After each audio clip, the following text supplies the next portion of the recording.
গেছেন।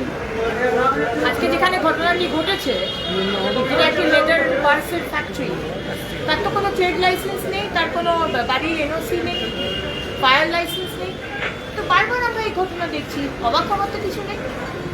আগের সরকারে আপনাকে টেবিলের তলায় কয়েক হাজার টাকা, কয়েক লাখ টাকা দিতে হবে, সব কাজ হয়ে যেত। মাঝখান থেকে লোকগুলো মরছে। বারবার আগুন হলেই আগে সরকার বলতো ফায়ার অডিট হবে, তারপর সব ঠিক হবে, তারপরেও একের পর এক ঘটনা ঘটেছে। কত কি অডিট হয়েছে, কত কি ব্যবস্থা হয়েছে, আপনিও জানেন, আমিও জানি। আমরা আগে কি ঘটেছে আমি আর দেখতেও যাব। আমি আমার ডিপার্টমেন্টকে বলে দিয়েছি, যে যে building without NOC, fire licence নেই বা সরকারি নিয়ম মেনে করা হয়নি, নোটিশ পাঠান। আর যদি নোটিশকে অ্যাডহেয়ার না করেন, তাহলে আমাদের দিক থেকে যা করার আমরা করব। টাইম দেব, না করবেন উইল টেক অ্যাকশন। আচ্ছা, পরিবারের সঙ্গে তো আপনারা কথা বললেন, তাদের কি বক্তব্য আর কোন কোন অবস্থা ছিল ওখানে? যতদূর আমি পুলিশের কাছ থেকে যা মেসেজ পেয়েছি, 30 জন। তার মধ্যে 25 জন পালাতে বেরোতে পেরেছে, 5 জন বেরোতে পারেনি। ওরা নিজেদেরকে বাথরুমের মধ্যে বন্ধ করেছিল বাঁচার জন্য, কিন্তু যতটা না পুড়েছে তার থেকে বেশি ওই ধোঁয়াতে সাফোকেশনে মারা গেছেন। 3 জন মারা গেছেন, 2 জন মারা গেছেন, আর 3 জন ভর্তি। 2 জন খুব সিরিয়াস, 1 জন মোটামুটি ঠিক আছে, কষ্ট হচ্ছে খুব, আমি দেখে এলাম, কিন্তু সিরিয়াস অন্য 2 জন। ফোন নাম্বারও দিয়ে এসেছি ডাক্তারদের কাছে, বেস্ট অফ ট্রিটমেন্ট যেন হয় সেটাও বলে এসেছি। আর কোনো দরকার হলে সেক্রেটারিকে আমার মিস্টার খালিক সাহেব বলে দিয়েছেন যেন একদম বেস্ট অফ ট্রিটমেন্ট এলে। এদের তো কোনো দোষ নেই, দোষটা তো বাড়ির মালিক, যাকে ফিরাদ হাকিম পারমিশন দিয়েছিল, ফিরাদ হাকিমের ডিপার্টমেন্ট। তো এগুলো আমরা বরদাস্ত করবো না।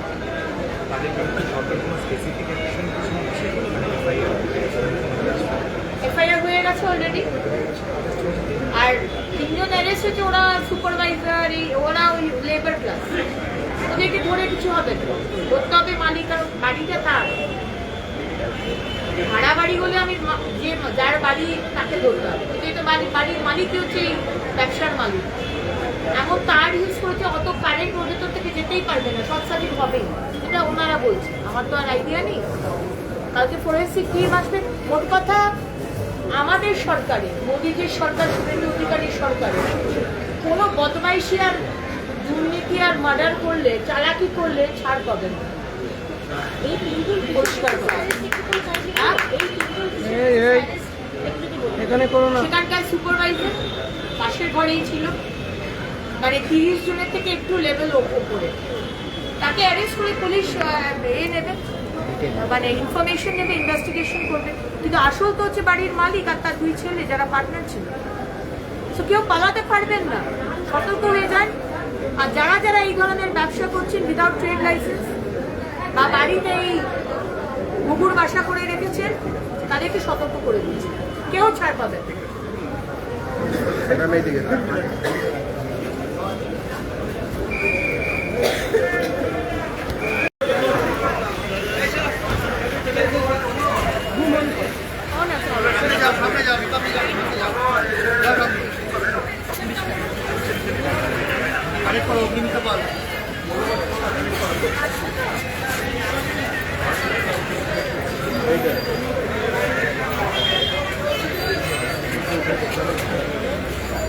ঘটনাস্থলে অগ্নিমিত্রা পাল। ঢোকো ঢোকো ঢোকো যাও ঢোকো ঢোকো ঢোকো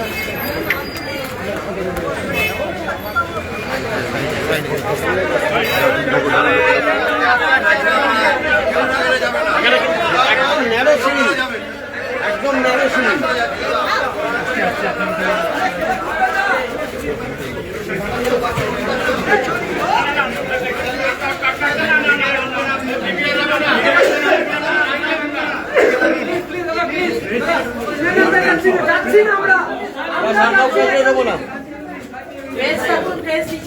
এখন এখন আর নয়, এখন নয়,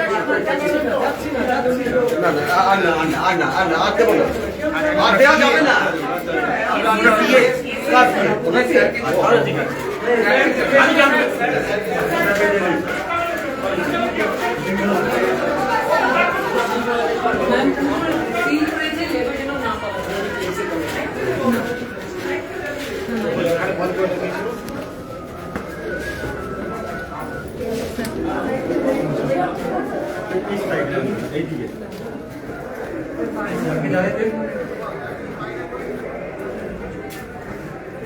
सर यहाँ है এই দরজা লক ছিল? না এটা খোলা ছিল, ওই সাইডেটা লক ছিল। না অ্যাকচুয়ালি নিচ থেকে পাওয়ারটা এসে এই লাইনে ঢুকেছে, এই ঘরটার মধ্যে ওরা Circle লাগে। 4-5টা স্টিচিং মেশিন ইউজ করছে ওই জন্য তৈরি করে। তো এই যে পয়েন্টগুলো করা আছে ওই যে সুইচ বোর্ড, ওখানে ম্যাক্সিমাম 7 সার্কিটে 800 ওয়াটের বেশি লোড দেওয়াই যায় না, ওখানে অনেক বেশি লোড দেওয়া রয়েছে। আর তাছাড়া যা তারগুলো ইউজ করা হয়েছে সব 0.75 তার, মানে একদম সরু সরু তার। ওই তারগুলো যে কোনো সময় ইয়ে হয়ে যায়, ওভারলোড হয়ে গিয়ে বার্ন হতে পারে। মানে এরকম বিভিন্ন কারণে হতে পারে। আর যে 1.5 এর নিচে তার দেওয়াই উচিত না। তো ওরা এই পাশ দিয়ে বেরোলো ना मैम, वो लोगों ने सामने मैम वो वॉशरूम है, हाँ। उसमें अपने आप को लॉक कर लिया था, जो हाँ। मैम सामने दिखता है। हाँ। सो दे डाइड ऑफ एस्फिक्सिएशन। यहाँ से There is no road that side. There is no door that side. Ma'am door was there ma'am, that you saw was that locked. they have sealed ma'am. That sealed it. Oh, they couldn't come this side. No ma'am, because here there was fire. यहाँ से भी शायद कोई connectivity है sir, बोल रहे हैं ये लोग बगल वाली बिल्डिंग से। मैडम हाँ। इस साइड से, उधर से। मतलब यहाँ से और दूसरे बिल्डिंग से होकर फिर निकल जाना। लेकिन मैम उस पे भी ताला लगाया हुआ था, उसको बाद The में खोला। owner of the company has been Three arrested. person have been arrested. Who also there? Madam এইটা যেটা ঘটনা ঘটেছে হ্যাঁ। এখান থেকে অনেককে না রেস্কিউ করে, 30 থেকে 35 জন ওয়ার্কার ছিল। ছিল ভিতরে? যখন আগুন লাগে হ্যাঁ। তখন অনেককে না রেস্কিউ করে নিয়ে যায়। এখানে একটা বাথরুম ছিল, এখানে 5 জন মিলে ভয়ে ঢুকে পড়ে। আচ্ছা, 30 জন বেরিয়ে পড়ে। মোটামুটি 30 জন ছিল, মেবি এই 5-6 জনও দেওয়ার অলসো ইনক্লুডেড ইন দ্য 30। হুম। তো এরা যখন এর ভেতরে থাকে তখন মোস্টলি ম্যাডাম এই যে পাঞ্জেন যে স্মেল চামড়া পোড়ার হয় তাতে এরা অসুস্থ হয়। এদের মধ্যে কেউ কেউ হালকা বার্ন আছে, কিন্তু বাকিটা মনে করা হচ্ছে যে এটা সাফোকেশনের ফলে ওরা অসুস্থ হয়ে পড়ে। এবং এরা বেরোলো কি করে? 25 বাকি এইটা 25 ম্যাডাম এই যে জায়গাটা আছে এটা হচ্ছে একজনকে আমরা অ্যারেস্ট করেছি, এটা এর কেয়ারটেকার আছে, তার এটা কোয়ার্টার ছিল। আচ্ছা। তো এরা বাকিদেরকে অন্য দিক থেকে নিয়ে চলে গেছে, কিন্তু এদের সামহাও এরা বুঝতে পারেনি যে বাথরুমের মধ্যেও লোক থাকতে পারে। এবার এর মধ্যে থেকে এটা অ্যাকচুয়ালি একটা আমরা যেটা পেয়েছি একটা পার্টনারশিপ ফান্ড, 3 জন পার্টনার আছে, বাবার 2 ছেলে। এদের এই কোম্পানি, এটা ছাড়াও এদের অ্যাকচুয়ালি 2 কোম্পানি আছে। এদের কলকাতা লেদার কমপ্লেক্সে ওখানে বোধহয় এগুলোকে তৈরি করে চামড়াগুলো। তারপরে এরা এখানে এসে ব্যাগ ট্যাগ ইত্যাদি ইত্যাদি এরা এইগুলোকে তৈরি করে। তো এতে 2 জন জাফর আর জাহিদ বলে 2 ছেলে আছে, আর এদের বাবা হচ্ছে নিসার। এদের একটা ডেল্টা লেদার কর্পোরেশন এই বিল্ডিংয়েই আছে। তার সঙ্গে এদের আরও একটা আছে, এদের যে অ্যাকচুয়াল যে কোম্পানিটা ছিল Liu Ching Yuan tannery. This tannery is actually situated at Calcutta leather complex. তো ওখানে ওদের ম্যানুফ্যাকচারিং হয়, আর এখানে হচ্ছে ব্যাগ ট্যাগ তৈরি করে। এই ফ্যামিলিটা অ্যাকচুয়ালি এরা ব্রাইট স্ট্রিটে আগে থাকতো, পরে এটারই 4th ফ্লোরে এরা ফ্যামিলি নিয়ে থাকে, আর নিচে 3টে ফ্লোরে এইসব কাজ করে। ফ্যামিলি উপরে থাকে? ওপরে থাকে, এখন নেই। এখন কোথায়? এখন তো 2 জনের আমরা লোকেশন পাচ্ছি না, আমরা বসিয়েছি এটা। যারা অ্যাকচুয়ালি যে 3 জন যে পার্টনার ছিল, চেষ্টা করছি আমরা টেকনিক্যালি ওদেরকে ফিক্স করার লোকেশন। আর 3 জন কাকে আমরা অ্যারেস্ট 3 জন করেছি? আমরা ডিটেইন করেছি, একটা কেয়ারটেকার আছে, হ্যাঁ। আর এদেরই একটা রিলেটিভ এক ভদ্রলোক আছেন, সম্ভবত এই যে এদের একটা বড় ছেলের শ্বশুর হবে। হুম। তো আর হচ্ছে আর একজন আগে কাজ করতো আমাদেরকে বলছে, ওই আগুনের খবর পেয়ে এসেছে। তো এদের জিজ্ঞাসাবাদের জন্য আমরা নিয়ে গেছি, কিন্তু এইখানে যেটা থাকতো তার মধ্যে হচ্ছে এদের কেয়ারটেকার কাম হচ্ছে কাইন্ড অফ সুপারভাইজার ছিল, কি হচ্ছে কোয়ালিটি কন্ট্রোল, মানে একে এখানে একটা আলাদা দিয়ে রেখেছিল, মানে এর কিছু একটা এর পোর্টফোলিও ছিল। মেন তো হচ্ছে যে মালিক না? মালিক আজকে এই অবস্থার মধ্যে তার নিজের বাড়ি, এটা তো তার নিজের বাড়ি। তারপরে বলছেন এরকম সরু তার দিয়ে করেছে, যার এত লোড নেবার ক্ষমতাই নেই। হ্যাঁ, জেনে বুঝে পয়সা না খরচা করবে তার জন্য এই ব্যবস্থা। কালকে এফএসএল আসছে, হ্যাঁ। এক্স্যাক্টলি কি কারণে আগুনটা লেগেছিল, তার থেকে নাকি অন্য কোনো কিছু থেকে, সেইটা এফএসএল আসলে কালকে আমরা বুঝতে পারি। একটা তারের ব্যাপার, তো সেটা যারা আমাদের এক্সপার্ট আছেন সাহেবরা দেখেছেন, দেখে ওটা একটা পয়েন্ট আউট করেছে। আমি ম্যাডাম ডিসি এখানকার। জি স্যার মেন আছে ম্যাডাম বলছিলাম ম্যানেজারকে ধরে লাভ নেই মালিককে ধরে আপনি যেখান থেকে হোক মালিক আর তার ছেলেকে ধরে বের করুন, আমরা তাদেরকে অ্যারেস্ট করুন, পুরোপুরি ইনভেস্টিগেশন করুন। এখন যদি তার বাড়িটা না হতো তাহলে তার আমি অতটা দোষ দেখতাম না, কিন্তু বাড়ি যেখানে তার, ইনি সম্পূর্ণভাবে বেশি লোড দিচ্ছেন, একটা বাড়িটাও বেআইনি। আমরা নো স্যাংশন প্ল্যান খালিদ সাহেব, আপনি প্রত্যেকটা মানে আমাদের পশ্চিমবঙ্গের যেখানে যেখানে আমি তো অত ফার্স্ট ডে আমি অত বলতে পারবো না, বাট এইরকম ঘটনা যেখানে যেখানে বাড়ি হচ্ছে ইলিগাল, আপনি নোটিশ পাঠান। We have to take action from the very first day, because এখন আমি বলতে পারি, because this was not done by me, this is done by, seen by the previous. After 6 months, it will come on my government. So I will not allow anything like this to happen. যেখানে যেখানে illegal আপনি notice পাঠান, দরকার হলে যেটা ব্যবস্থা করার সেটা করবেন। People can die like this, cats and dogs, এভাবে চলতে পারে না। আর আপনি ডিসি সাহেব, আপনি যেভাবে হোক ওর বাবা আর 2 ছেলেকে খুঁজে বার করুন। আমরা চেষ্টা করি, হ্যাঁ, আপনার চেষ্টা করি। একটু লাইট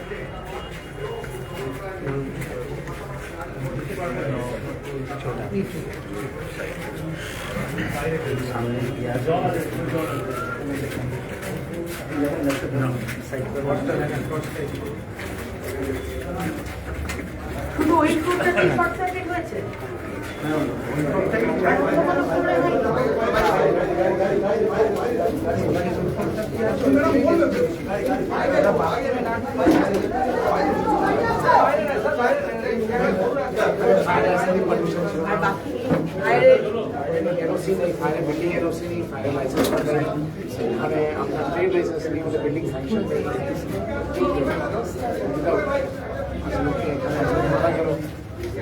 কটা লোক অসুস্থ আছে?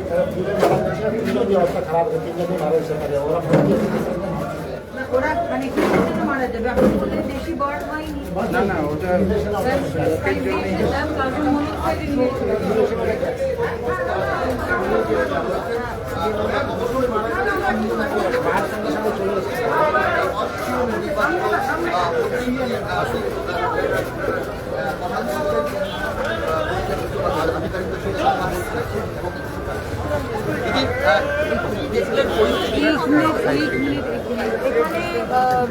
বাড়িটিতে যেটা দেখতে পাচ্ছেন, যেখানে ঘটনাটা ঘটেছে, দুতলাতে একটি পার্স, লেদারের ছোটো ছোটো পার্স বানাবার ফ্যাক্টরি।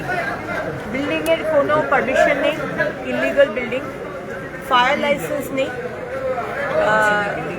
কোনো বিল্ডিংয়ের এনওসি নেই। বাড়ির মালিক ওপরে থাকে তার ফ্যামিলিকে নিয়ে, তাদেরই এই কোম্পানি। 2 জন মারা গেছে, বাথরুমে নিজেদেরকে বাঁচাবার জন্য বন্ধ করেছিল, এবং অ্যাসফিক্সিয়েশনে মানে নিঃশ্বাস বন্ধ হয়ে মারা গেছে, দম বন্ধ হয়ে। টোটাল বোধহয় 30 জন ছিলেন, বাকিরা ইভ্যাকুয়েট হতে সাহায্য করেছিল, কেউ এসেছিল, বাসায় বেঁচে গেছে, কিন্তু 3 জনের অবস্থা খুব সিরিয়াস। আরে কি হলো? কি কোথা দিয়ে ঢোকাচ্ছে মোবাইল মাইকে? তারা চিত্তরঞ্জনে ভর্তি হয়েছে। দিদি, এই ধরনের অবৈধ বিল্ডিংগুলো এই সমস্ত এলাকাগুলোতে দেখা যাচ্ছে, এরকম একের পর এক অবৈধ এরকম বাড়ি, এবং এত বসতিপূর্ণ এলাকা, ঘিঞ্জি এলাকায় এইরকম ভাবে ফায়ার লাইসেন্স ছাড়া এরকম ধরনের ব্যবসা চলছে, কি বলবেন? আগে যে সরকার ছিল, মমতা ব্যানার্জির সরকার, তারা তো এইভাবে টাকা ঘুষ নিয়ে বিল্ডিং করতে অ্যালাউ করেছে। ফিরহাদ হাকিম মহাশয় জানতেন না? তার ডিপার্টমেন্টের পারমিশন ছাড়া এই বিল্ডিংটা হয়েছে। তার ডিপার্টমেন্টের পারমিশন ছাড়া, তার কোনো ট্রেড লাইসেন্স নেই, ব্যবসা করছে। তার ডিপার্টমেন্টের পারমিশন ছাড়া সুজিত ঘোষ ফায়ার লাইসেন্স নিয়ে ব্যবসা করছে। একটা ব্যবসা শুরু করার জন্য তো ফায়ার লাইসেন্স দরকার হয়। তো আগের সরকার করে গেছেন, মমতা ব্যানার্জি করেছেন, অভিষেক ব্যানার্জি করেছেন, ফিরহাদ হাকিম করেছেন, ঘুষ নিয়ে নিয়ে মানুষকে একদম যৌতুকগৃহ তৈরি করে দিয়েছেন আজকে পশ্চিমবঙ্গ। শুধু কলকাতা নয়, শুধু তিলজলা নয়, সব জায়গাতে। আমি ডিপার্টমেন্টকে বলেছি ইমিডিয়েট আমরা স্টেপ নেব, সারা পশ্চিমবঙ্গে যেখানে এই ধরনের ইলিগাল বিল্ডিং রয়েছে আমরা নোটিশ পাঠাবো, এদের বাড়ি খালি করে দিন, আর তা না হলে আমরা আমাদের ব্যবস্থা করবো। সরকারিভাবে আপনারা কিভাবে এই তদন্ত এগোচ্ছেন? মানে কোনো টিম গঠন করা? কালকে ফরেন্সিক টিম আসছে। শর্ট সার্কিট হয়ে এরা যেটা আন্দাজ, অত্যন্ত সরু তার, যে তারে এত লোড নেবার ক্ষমতাই নেই। পয়সা বাঁচাবার জন্য এইরকম ব্যবস্থা করা হয়েছে, যেখান থেকে শর্ট সার্কিট হয়েছে। আদৌ শর্ট সার্কিট হয়েছে না অন্য কোনো কারণ, কাল ফরেন্সিক আসবে, এসে দেখবে। এবং যে বাড়ির মালিক এবং তার 2 ছেলে, 3 জন পার্টনার, তারা পলাতক। সুতরাং আমি পুলিশকে বলেছি যেভাবেই হোক তাকে খুঁজে বার করুন, অ্যারেস্ট করুন, এখানে কোনো ছুট নেই। যাদেরকে অ্যারেস্ট করা হয়েছে তারা সুপারভাইজার, তারা তো কে মানে কাজের লোক, তারা তো কর্মী। এই একই এলাকায় রবার কারখানা তো আগুন লেগেছিল কয়েকদিন আগে, সেখানেও এই একই রকম ভাবে বহু মানুষের মৃত্যু। মোডাস অপারেন্ডি তো এক ছিল এই সরকারের। আজকে মমতা ব্যানার্জির সরকারের modus operandi is the same. আজকে তিলজলাতে বা অন্য জায়গাতে, তপসিয়াতে বা কসবাতে, যেখানে হোক, ঘুষ নিয়ে, টেবিলের তলায় ঘুষ নিয়ে বিল্ডিং প্ল্যান স্যাংশন করে দিচ্ছে। বিল্ডিং হওয়ারই কথা না, কি অবস্থা বিল্ডিং গুলো দেখুন, হওয়ারই কথা নয়, প্ল্যান দিয়ে দিয়েছে। মানে যা কিছু করে দিতে পারে, শুধু আপনাকে ঘুষ দিতে হবে। ওয়াটার বডি বুঝিয়ে দিচ্ছে, বুঝিয়ে তার উপর গোডাউন। ওয়াও মোমোর কারখানাতে 30 জন পুরো ছাড়ি হয়ে গেল। Nobody is answerable. আগের সরকার answerable ছিল না। দমকলের গাড়ি ঢোকার জায়গা নেই। আমরা করি এবার একটা নিহতদের কম্পেনসেশনের জন্য কি ভাবছেন এবং আহতদের পরিবারের সঙ্গে কি দেখা করবেন? দেখুন, আমি আমাদের সম্মানীয় চিফ মিনিস্টারের সাথে কথা বলবো, বাবুর সাথে কথা বলবো, তারপর সরকার কি কম্পেনসেশন দেবে, আর যে দায়ী মালিক তার কি কি কনফিসকেট করা হবে কম্পেনসেশন দেবার জন্য, সেটাও তো দেখতে হবে। আর যে ইউপি সরকার দেয়, কিন্তু যে বদমাইশি করলো তারও জিনিস কনফিসকেট করে, তো সেটা কনফিসকেট করতে হবে। তারা শিক্ষা পাবে কি করে? এই ধরনের বদমাইশ লোকেরা শিক্ষাটা পাবে কোথা থেকে? আহতদের পরিবারের সঙ্গে কি দেখা করবেন? আমি এখন যাব হাসপাতালে, যারা 3 জন সিরিয়াস কন্ডিশনে রয়েছে আমি তাকে গিয়ে দেখবো, তারপর অনারেবল সিএম এর সাথে কথা বলে এই বিষয়ে কি করা যেতে পারে। দিদি, আরেকটা অভিজিৎ ঢুকে যাচ্ছে। রাস্তা দিয়ে যখন দমকলের গাড়ি আসে, সেটা আসতে অনেক সমস্যা হয়। এর আগে এখানে আগুন লেগেছিল, তখন এখানকার স্থানীয়রা বলছে যে গাড়ি আসতেই 40 মিনিট 30 মিনিট সময় লেগে যায়। এই রাস্তা দিয়ে তো প্ল্যানিং করে করা হয়েছে কি? মোবাইল ফিরাদ হাকিম মহাশয় বা মমতা ব্যানার্জির সরকার এই বাড়ির যে পারমিশন গুলো দিয়েছিলেন, ভেবেছিলেন কি যে এখানে আগুন লাগলে দমকলটা ঢুকবে কি করে, জলটা আসবে কি করে, মানুষগুলোকে বের করা যাবে কি করে? ভেবেছিলেন কি? কি করে ভাববেন? আমরা তো কুকুর বেড়াল, তার মতো আমাদের ট্রিটমেন্ট করা হয়েছিল এই 15টা বছর, আর তার আগে 34 বছর। আমরা কিন্তু সেটা করতে দেব না।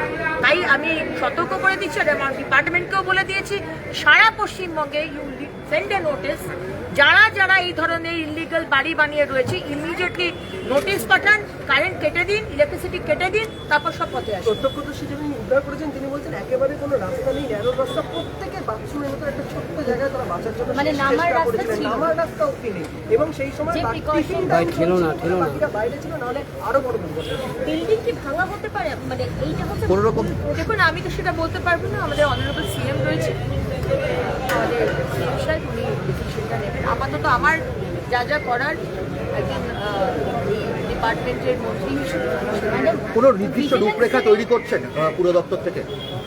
দেখুন, আজকে আমাদের মানে দায়িত্ব নেবার 2য় দিন, সুতরাং এখনো সেই সব বিষয়ে কথা হয়নি। ডিটেলিংয়ে আমরা এই বিষয়গুলো দেখব। এই মুহূর্তে এই দুঃখজনক ঘটনা ঘটলো, ইমিডিয়েটলি আমার পরিবারের পাশে দাঁড়ানোটা আমার মনে হয় প্রায়োরিটি, বাকি কাজ করে। ম্যাডাম, একটা কথা জিজ্ঞেস করবো, ঋতুরাজ হোটেলের এরকম ঘটনা ঘটার পরে বলা হয়েছিল ভিজিলেন্স হবে, প্রত্যেকটা জায়গা দেখা হবে, যে বেরোনোর রাস্তা, এসকেপ করার রাস্তা যেন খোলা থাকে। এখানে মমতা ব্যানার্জি যা যা প্রতিশ্রুতি দিয়েছেন কোনোটাই রাখেন। এই ঋতুরাজ হোটেলে যে মানুষগুলো মারা গেছে, উনি মুখে অনেক কথাই বলতেন, মমতা ব্যানার্জি কোনো কথাই রাখেননি। সেই কারণেই আজকে এরকম অবস্থায় ওনার পার্টিকে দাঁড়াতে হয়েছে।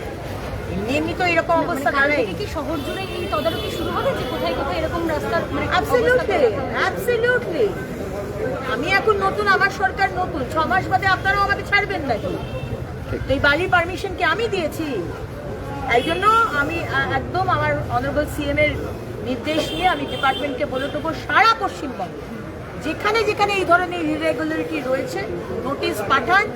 যদি রেকটিফাই না করে ওটাও দেখে নেওয়া কি রেকটিফাই করলো কিনা। বলা হচ্ছে এই সরু তার, তারা জানেন ডিটেলসটা, কত তারে কত কারেন্ট যায় সেটা ওনারা জানেন। সেই এত কারেন্ট যাওয়ার কথাই নয়, যে কারণে শর্ট সার্কিট হয়েছে। তো যদি রেকটিফাই না করে তাহলে আমরা অন্য ব্যবস্থা সিঁড়ি দিয়েও একজনের বেশি নামা যাবে না এরকম সমস্যা। হ্যাঁ, তো সেরকমই অবস্থা বলে মানে নতুন বিল্ডিং ওটা পাশে ওটা তো ঠিক আছে। One question, ma'am. Ma'am, you just visited the spot, ma'am. What did you see, ma'am? Single ID. It's a completely illegal building, and it has been not given NOC, no fire license, no trade license. But it's strange that these kind of buildings were prospering in the past, in the tenure of the past government. We had seen Bao Momo factory in Koshma. Same thing, covering up water bodies and allowing go-downs to take place over there, and 30 of our brothers got killed, murdered. Today also that happened. 2 people died out of asphyxiation, and 3 of them are in very serious condition. There were almost 30 workers. Others fled, could flee, but these people couldn't flee. So who gave the permission? Mr. Fayyad Hakim, you gave the permission. Your department gave the permission to build such a building with no NOC, no planning, no trade license, no fire license. You are answerable, Mr. Fayyad Hakim. You are answerable, Mamata Banerjee. You are answerable, Abhishek Banerjee. You are answerable, TMC party. So from tomorrow, I have asked my department to send a notice to all corporations and municipalities wherever there are these kind of buildings without NOC or things not followed, which the government has laid rules. Steps will be taken by us. Ma'am, are you going to visit the family, ma'am? I'm going to National Medical College, Chittaranjan Medical College. 3 of the workers are in a very serious condition. 2 of them have expired. So in every way will be there. Thank you, ma'am. Madam এখানে